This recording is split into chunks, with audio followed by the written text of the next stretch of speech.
Faly indray tafahoana aminao izay manaraka an'izao fizarana atao eto amin'ity sehatra mampahery mizary ity izao. Ao anatin'ny famakiana ny bokin'ny Apokalipsy isika, nandritra ny andro maromaro izay efa nanomboka isika, dia manasa anao mba tena mamaky ny toko sy andininy hatrany amin'ny voalohany, hatrany amin'ny farany moa izany mazava ho azy. Tsy hoe miditra amin'ny atsipiriany be akory isika, fa mitondra fanazavana isaky ny toko arak'izay fanazavana omen'Andriamanitra antsika eny, izay tarihany fanamasina ihany koa. Ny tanjona mahatonga n'izao fizarana atao mahakasika ny bokin'ny Apokalipsy izao dia ny hahatonga antsika tena hoe hankafy mamaky ny ten'Andriamanitra, satria ny ten'Andriamanitra dia tena famelombelomana ho an'ny fanahintsika. Hoy ny soratra masina hoe fanilon'ny tongotra sy fanazavan'ny lalako ny teninao. Ao amin'ny Timoty 2 toko 7:1-20 dia miteny hoe teny rehetra nomen'ny tsindry mandrin'Andriamanitra dia mahasoa koa fampianarana, ho fandresen-dahatra, ho fanitsiana diso ary ho fitezana amin'ny fahamarinana. Izany rehetrarehetra izany dia tombony ho antsika amin'ny famakiantsika ny ten'Andriamanitra. Manomboka hatrany amin'ny Genesisy ka hatraty amin'ny Apokalipsy dia tena matoa navelan'Andriamanitra ho soratana, ho raiketiny ao anatin'ny Baiboly ireny boky ireny, dia fantatr'Andriamanitra fa ilayntsika ny mamaky azy. Dia tena zavatra tena tia-poko izany ny famporisihana ny kristianina mamaky ny Apokalipsy, satria ity Apokalipsy ity ihany koa dia tena be dia be mihitsy ny faminaniana ny men'Andriamanitra, naseho an'Andriamanitra ny amin'izay zavatra hitranga aty amin'ny andro farany ity. Ho antsika izany izay miaina aty amin'ny andro farany. Any amin'ny bokin'ny testamenta taloha, ny boky mitovy amin'ny Apokalipsy dia ny bokin'ny Daniel.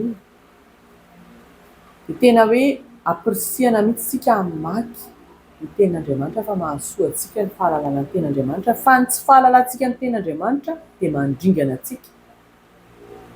Tadidio tsara fa Satana dia mahalala tsara ny ten'Andriamanitra. Jesosy Kristy aza rehefa nanantona Jesosy Kristy haka-fanahy Jesosy Kristy, Satana tany amin'ny tany efitra dia sahan'ny Satana mihitsy ny nampiasa soratra masina. Vao maika fa isika olombelona ve no tsy ampiasain'ny soratra masina rehefa handresy lahatra antsika izy, ka raha toa tsika ka tsy mahalala dia mora lavo babon'ny fampianaran-diso, babon'ny Satana mivily lalana. Ary izay mihitsy ny tanjon'ny Satana. Ny tanjon'Andriamanitra dia tena hoe ho voavony isika ny olombelona rehetra. Jaona 13:1-20 haintsika tsara. Fa ny tanjon'ny Satana kosa dia Jaona 10:10. Satana tsy avy raha tsy hamono handringana. Aleo vakitsika mihitsy izay teny izay, Jaona 10:10.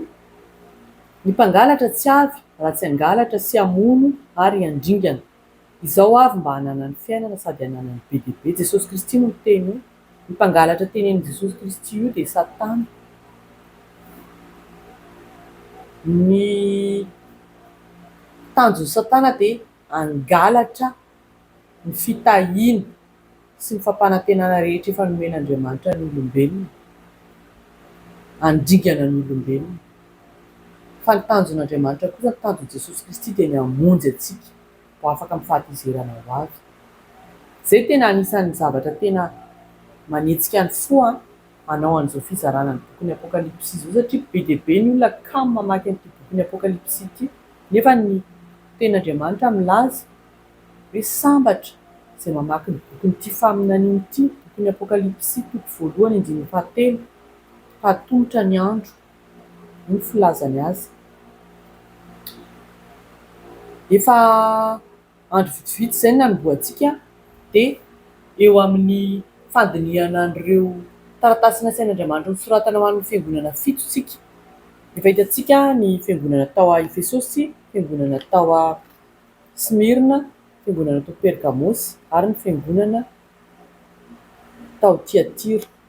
Raha fitiniko a dia ny fiangonana tao a Efesosy a dia fiangonana tena niorina tamin'ny fampianaran'ny apôstôly, satria fiangonana tena voalohany tamin'ny azo atao hoe loham-bokatry ny asa fitoriana filazantsara nataon'ireo mpianatry Jesosy Kristy zany rehefa nandeha niparitaka ny torin'ny filazantsara izy ireo. Fa sainga nitotongana ny fiainam-panahin'ny fiangonana tao Efesosy dia nianangatsiaka izy ireo, ary anisan'ny fanakianana nomeny Jesosy azy dia ny fialany izy ireo. Zay ny fomba filazan'i Jesosy azy, ny fialany tamin'ny fitiavana voalohany, satria niemotra zany ny fiangonana tao Efesosy, raha izay ny azo ilazana azy. Ny fiangonana tao a Smirna koa dia fiangonana tena nifototra tamin'ny fampianaran'ny apôstôly, nifototra tamin'ny fampianaran'ny apôstôly tena hoe miorina tsara, fa saingy fiangonana nienjehana, nandalo fizahan-toetra, nandalo adi-panahy, nandalo fanenjehana. Fa na dia tao anatin'izany fanenjehana azy zany dia tsy mba nivadika ny fiangonana tao Smirna, matoa tsy mba nahazo fanakianana tamin'i Jesosy Kristy fiangonana tao Smirna. Ny fiangonana tao Pergame dia nanomboka teo no nisy ny fivolian'ny fiangonana lalana, zany hoe niala tamin'ny fampianarana izay nentin'ireo apôstôly. Fampianaran'ny apôstôly mazava ho azy dia ny fampianarana izay nomeny Jesosy Kristy an'ireto apôstôly sy ny mpianatry Jesosy voalohany. Ireo ny tena fiangonana voalohany, jiosy, izay jiosy daholo nandrafitra azy, ireo no niparitaka ny torin'ny filazantsara. Dia vokatra voalohany tamin'izany ry Efesosy sy Smirna tony dia Pergame nanomboka niala tamin'izay fampianaran'ny apôstôly izay, satria nanomboka niditra Satana tamin'ny fampianarany diso tamin'ny alalan'ny Emperora Constantin, Emperora Romaine izy io, izay nilaza fa hoe za koa dia kristianina. Fa ny tena marina dia fandrika nivelarin'ny Satana teo anoloan'ny fiangonana ilay izy mba hampidiran'ny Satana fampianarana diso ao anatin'ny fiangonana. Dia nanomboka teo zany tafiditra fampianarana diso. Ny fiangonan'ny Pergamosy ny dikany hoe Pergame, ny dikany dia hoe mariage.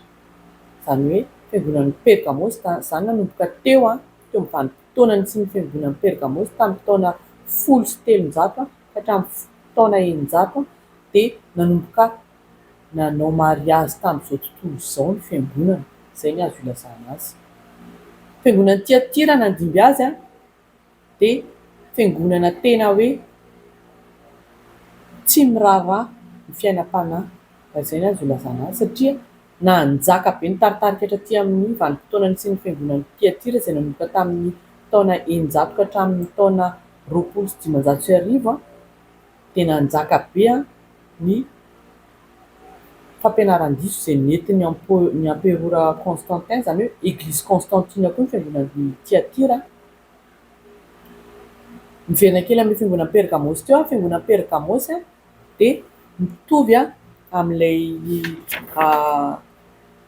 fanoharana fahatelo ao amin'ny matotoko 17 izay nomeny Jesosy Kristy, ilay voatsinapy dia mitovy ihany koa, misy ifandraisany ihany koa amin'ny tantaran'ny Balaka sy Balama, izay Balama saika latsaka tao anatin'ny tsikombakomba izay nivelarin'ny Balaka teo anatrehany.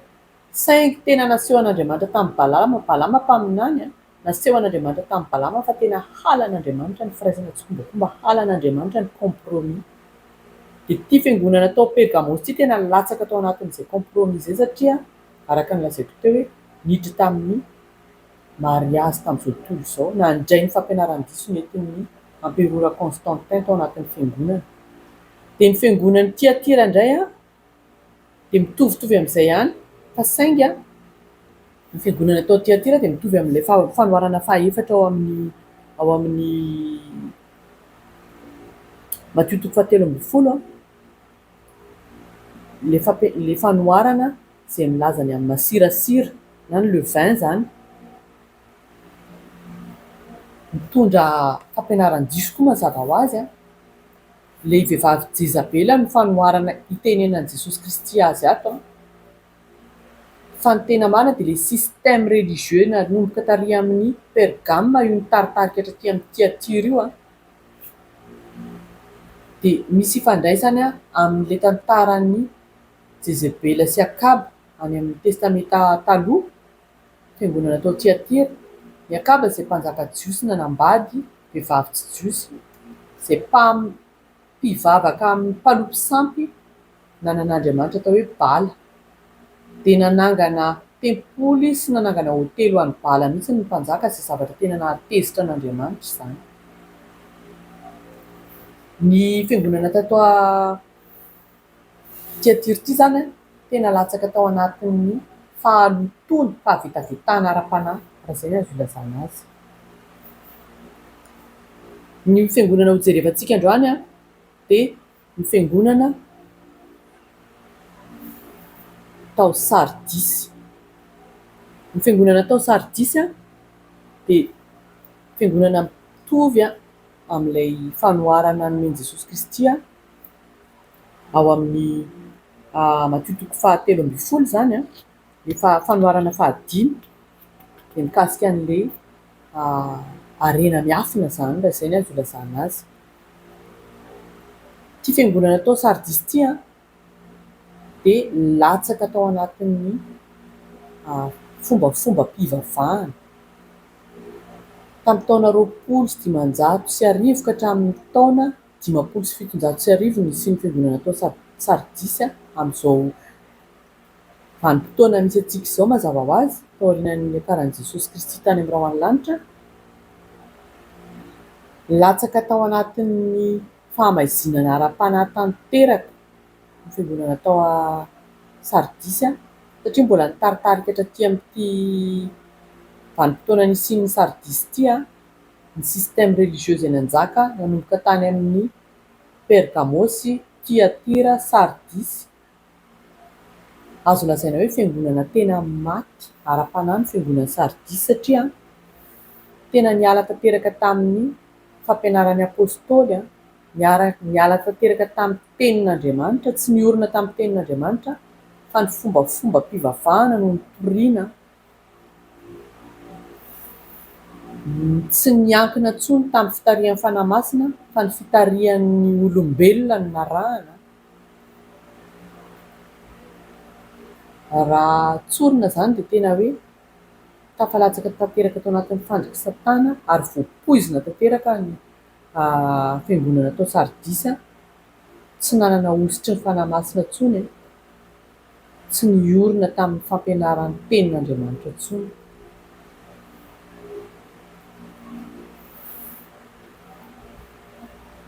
Ny fiangonana tao Sardisy ity ihany koa dia nomen'Andriamanitra fampanantenana tahaka ny fiangonana teo aloha, samy manana ny fampanantenana araka ny toetrany avy ny fiangonana. Eo amin'ny andininy fahadimy, Apokalipsy toko fahatelo andininy fahadimy, izay maharesy dia hitafy lamba fotsy tahaka ireo koa ary tsy hamono ny anarany eo amin'ny boky ny fiainana tokoa fa anaiky ny anarany eo anatrehan'ny raiko sy eo anatrehan'ny anjeliny. Jesosy Kristy ny tenen'io tsarontsika tsara angamba ny tenin' Jesosy Kristy hoe izay manaiky azy eo anatrehan'ny olona dia bekeny koa eo anatrehan'ny rainy izay any an-danitra. Ity resaka tantarana boky ity izay hitantsika rehefa ao aoriana kely eo mbola hiverina io resaka boky io dia tena misy ny boky ny fiainana izay anoratan'Andriamanitra ny anaran'ireo izay manaiky handray ny famonjen'i Jesosy Kristy zanany. Dia eto izany dia tena miteny Andriamanitra amin'ny alalan'ny anjeliny hoe izay maharesy dia hitafy lamba fotsy tahaka ireo koa ary tsy hamono ny anarany eo amin'ny boky ny fiainana tokoa. Dia mitafy lamba fotsy mbola hitantsika koa ao aoriana kely ao fa ny olona nivonjen'Andriamanitra dia manana ny fitafy lamba fotsy io hitantsika rehefa midina ao aoriana kely eo tsika. Zay zany ny fampanantenana nomen'Andriamanitra ny fiangonana tao a Sardisy. Fiangonana nahazo kihana tamin'i Jesosy Kristy ny fiangonana tao a Sardisy. Ny fiangonana manaraka dia ny fiangonana tao Philadelphie. Fiangonana tao Philadelphie ity dia fiangonana mifo, raha izay ny azo ilazana azy. Fiangonana izay misy antsika amin'izao vanim-potoana iainantsika izao, satria nanomboka tamin'ny 570 ka hatramin'izao mandraka ankehitriny ny vanim-potoana isian'ny fiangonana tao a Philadelphie zany, ao anatiny tsara mihitsy zany tsika izao. Fiangonana mifo izy ity zany hoe ireo fiangonana tena ara-panahy. Efa nizara tamin'ny fizarana taloha ela be tany teo anatin'ity andihana fampianarana momba ny apokalipsy ity efa nazavaiko hoe inona iza marina no atao hoe fiangonana. Tsy ilay trano be mijoalajoala, fa tsika izao, tsika olombelona izao no atao hoe tempoly ny fanahy masina, fiangonan'i Jesosy Kristy. Ny fiangonana tao a Philadelphie ity dia mifandray amin'ny fanoharana fahaenina nomen'i Jesosy Kristy eo amin'ny Matthieu 7:20, ny 5:20, le perle soa zany. Fiangonana mahatoky, fiangonana modèle, fiangonana mahatoky, fidèle ary fiangonana modèle. Ny fiangonana roa zany no mampiseho ny toetran'ny fiangonana amin'izao vanim-potoana misy antsika izao, dia ny fiangonan'ny Philadelphie sy ny fiangonan'ny Laodikia zany.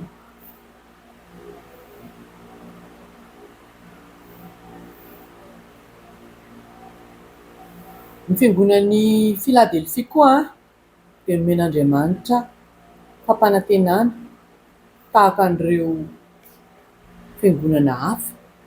Samy nomen'Andriamanitra fampanantenana daholo zany, manapirofo ny famindrapon'Andriamanitra sy ny finiavan'Andriamanitra hamonjy ny olombelona. Nareo izay nahazo kihana tamin'i Jesosy Kristy aza dia nomen'Andriamanitra fampanantenana foana hoe raha mibebaka dia ataoko toy izao, raha mibebaka dia ataoko toy izao. Neny Philadelphie ny anisan'ny fampanantenana nomen'Andriamanitra ny Philadelphie dia hitantsika eo amin'ny Apokalipsy 7:10-10 mivako toy izao: satria efa nitandrina ny teniko ny amin'ny faharetana ianao, izao kosa hiaro anao ho voavonjy amin'ny andro ny fakapanahy izay efa hiatra amin'izao tontolo izao, ho fizahan-toetra izay monina ambonin'ny tany. Mazava be mihitsy izany teny vakiantsika izany. Ny fiangonan'ny Philadelphie dia tsy hamakivaky ny fizahan-toetra amin'ny fakapanahy izay ho alatsak'Andriamanitra ety amin'izao tontolo izao. Ny fiangonan'ny Philadelphie dia ilay fiangonana ho akarin'i Jesosy Kristy, hiaona hitsenan'i Jesosy Kristy eny amin'ny rahona lanitra rehefa hiseho eny amin'ny rahona lanitra Jesosy Kristy. Tapitra hatreo amin'ny fisehoan'i Jesosy Kristy eny amin'ny rahona lanitra ny tantaran'ny fiangonana, satria ho akarin'i Jesosy Kristy izay tena fiangonany marina tokoa. Jesosy Kristy ny teny hoe misy olona milaza fa manompo azy mandroaka devoly amin'ny anarany, manasitrana marary amin'ny anarany, fa tsy fantatro akory nareo Jesosy Kristy. Izany hoe Jesosy Kristy tena mahafantatra hoe iza no azy. Ny ondriko mihaino ny feoko izy, izaho mahalala ny ondriko izy, ary ny ondriko mahalala ahy, dia ny ondriko mihaino ny feoko ary manaraka ahy. Tenin'i Jesosy Kristy daholo izany. Reny fiangonany reny no akarina eny amin'ny rahona lanitra, ho akarina anjely eny amin'ny rahona lanitra rehefa mitsoka ny trompetra farany. Hitsenan'i Jesosy Kristy eny amin'ny rahona lanitra arak'ilay tenin'i Jesosy Kristy tao amin'ny Jaonina 4:20 hoe andeha dia hiverina indray ka anareo izy tany amin'izay toerako, ny toeranareo koa. Tapitra hatreo ny tantaran'ny fiangonana rehefa tonga izay fotoana izay, satria in'ilay fiangonana niakatra akarin'i Jesosy Kristy iny no tena fiangonan'i Jesosy Kristy marina tokoa. Tsy izay milaza hoe fiangonana rehetra izany dia an'i Jesosy Kristy avokoa. Izay ilay izy. Araka an'ilay tantaran'ny fiangonana efa hitantsika teo aloha teo, ny fiangonana tsy miorina amin'ny tenin'Andriamanitra, ny fiangonana tsy mandeha amin'ny fitarihan'ny fanahy masina dia tsy an'i Jesosy Kristy. Ary Jesosy Kristy nefa mbola fotoana zao, mbola fotoana tsy hitsaran'i Jesosy Kristy fa mbola fotoana iandrasan'i Jesosy Kristy ny fibebahana ho an'ireny fiangonana ireny. Eto amin'ity andininy fahafolo ity dia misy an'le teny hoe hiaro izy ao amin'ny teny malagasy dia hoe hiaro andininy fahafolo satria efa nitandrina ny teniko ny amin'ny faharetana ianao izao kosa hiaro anao ho voavonjy amin'ny andro fakapanahy. Io hoe hiaro anao ho voavonjy io amin'ny version amin'ny fiteny frantsay ohatra dia hoe garder. Dia ny dikan'iny amin'ny fiteny grika amin'ny dikateny fototra izay nandrikanan'ity boky ity dia hoe ek izay midika hoe hors de, izany hoe ivelan'ny zavatra, tsy ao anatin'le zavatra hitranga zany le voalaza eto fa hisy fizahan-toetra sy fakapanahy mamay hitranga eto amin'izao tontolo izao dia tsy ao anatin'izay ny fiangonan'ny Philadelphie fa hoe soron'Andriamanitra hiala amin'izay. Tenin'Andriamanitra mazava noir sur blanc ato amin'ny bokin'ny Apokalipsy toko 7:10 izany zavatra izany. Ny fiangonan'ny Philadelphie satria ao anatin'io fiangonan'ny vanim-potoana misy ny fiangonan'ny Philadelphie io isika izao nanomboka tamin'ny taona 500 ka hatramin'izao tsika miteny izao dia mitovy misy ifandraisany amin'ny ireo virjiny 5 endry, fanoharana ny amin'ireo virjiny 5 endry ao amin'ny Matthieu toko 5:20 izay nakarina rehefa nitsofina ny trompetra farany seho teny amin'ny rahoan'ny lanitra ny mpampakatra dia nakarina ny virjiny 5 endry fiangonan'ny Philadelphie izany. Fiangonana farany dia ny fiangonana tao Laodikia. Fiangonan'ny Laodikia sy ny fiangonan'ny Philadelphie zany dia mampiseho ny tantaran'ny fiangonana amin'izao vaninandro misy antsika izao mihitsy, amin'izao vanim-potoana misy antsika izao mihitsy nanomboka tamin'ny 500 ka mandraka ankehitriny. Ny endriky ny fiangonana, ny toetra ny fiangonana zany dia Philadelphie sy Laodikia. Fiangonana tao Laodikia ity dia tena fiangonana tena hoe nivoana tanteraka mihitsy raha izay ny azo ilazana azy. Ny fiangonan'ny Philadelphie fiangonana mifo, fa ny fiangonan'ny Laodikia dia fiangonan'izao tontolo izao, église mondaine. Ary ny dikan'ny Laodikia dia hoe ny sitrapon'ny vahoaka, volonté du peuple. Ny toetran'ny fiangonan'ny Laodikia dia matimaty, tsy mangatsiaka, tsy mafana. Izay ny azo ilazana azy zany. Fiangonan'ny Laodikia ihany koa dia fiangonana apostaty, izany hoe tena niala tamin'ilay fototra tena hijoroany mihitsy dia tena nivily tanteraka mihitsy. Fiangonana liberalisme ihany koa satria mitovy amin'ilay fanoharana nomeny Jesosy Kristy, ilay fanoharana fahafito nomeny Jesosy Kristy ao amin'ny Matthieu 7:20 ny fiangonan'ny Laodikia, fiangonana tahaka ilay aranjony izay natsipo teny amin'ny ranomasina dia nandroaka izay trondro rehetra hitany teny anaty ranomasina teny izay manambara ny fifangaroaroan'ny fahamasinana sy ny fahotana ao anatin'ity fiangonan'ny Laodikia ity. Izay ny maha fiangonana apostaty azy.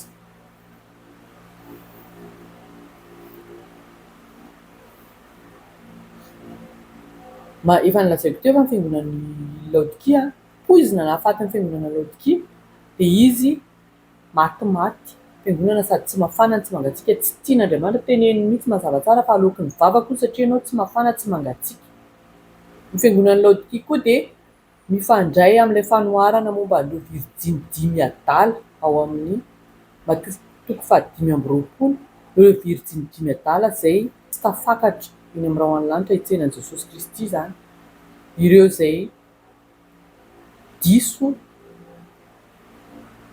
ny raté ny enlèvement zany izay angamba ny mitsotra indrindra ny ilazana anazy. mety hoe tena mafy be zany afatra zany a fa zay ny fahamarinana ary ny fahamarinana ambara mba anafaka satria Andriamanitra te hamonjy ny olona rehetra. Ny zavatra torin'Andriamanitra ny fiangonana ao Laodikia raha te ho afaka amin'ny fandriky Satana, amin'ny fanapozinana nataony Satana io dia hozy izy hoe eo amin'ny 5:11 fantatro ny asanao fa tsy mangatsiaka na mafana ianao, aleo ho mangatsiaka na ho mafana ianao, fa satria matimaty ianao ka tsy mafana na mangatsiaka dia efa alokon'ny vavaka ianao, fa hoy ianao manan-karena sy efa niary fananana be aho ka tsy manazava mahory kanjo, tsy fantatrao fa ianao no ilay ory sy mahantra sy malahelo sy jamba ary mitanjaka. Zany ny fahitany Jesosy anazy zany, ory mahantra malahelo jamba mitanjaka. Dia manoro hevitra anao aho hividy amiko volamena voadio amin'ny afo mba hanan-karena ianao, ary fitafiana fotsy hotafianao mba tsy hisehon'ny henatrao noho ny fitanjahana, ary odi-maso ahosotrao ny masonao mba hahiratanao. Izay rehetra tiako no anariko sy faiziko, ko dia mazotoa ianao ka mibeba. Asain'Andriamanitra mividy volamena aminy, asain'Andriamanitra mividy akanjo fotsy, asain'Andriamanitra mividy odi-maso ahosotra ny maso satria olona jamba ara-panahy koa zany ireo, akanjo fotsy satria maloto ara-panahy ireo, volamena satria ny fanjakan'Andriamanitra dia tahaka ny harena miafina. Mbola tian'Andriamanitra ny hamonjena ny fiangonan'ny Laodikia fa tsy tian'Andriamanitra ny handringanana azy. Izay rehetra tiako no anariko sy faiziko no tenin'Andriamanitra. Mbola mamindra fo zany Andriamanitra, mbola manana fotoana ny fiangonan'ny Laodikia hibebahana.